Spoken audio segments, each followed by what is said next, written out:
আপনি ইংরেজি শিখতেই পারবেন না, আজ আমি এটা প্রমাণ করে ছাড়বো যদি এই দুটো জিনিস না জানেন। তো আমরা পৃথিবীতে যত রকমের বাক্য বলে থাকি, আমি এখন ভিডিও বানাচ্ছি, এটা একটা বাক্য। আমি স্কুলে যেতাম, এটা একটা বাক্য। এইগুলো বলার জন্য কিছু শব্দ নিলাম যেইগুলো সময় বলে দিল। সো এইগুলোকে আমরা ইংরেজিতে বলবো টাইম ওয়ার্ড।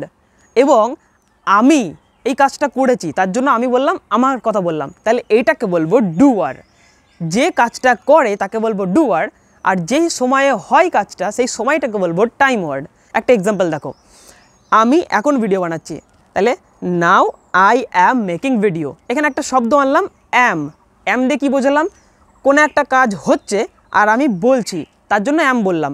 তার মানে অ্যাম কখন বলবো?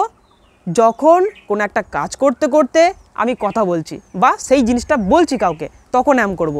এছাড়া অ্যাম আমরা করব না। আমাদের এই দুটো জিনিসই শিখতে হবে ইংরেজিতে কথা বলার জন্য আর ইংরেজিতে লেখার জন্য। এবার এর একটা বেসিক ভার্সন আমার কাছে আছে, চাইলে তোমাকে দিতে পারি, তুমি আমাকে কমেন্ট করে রাখো।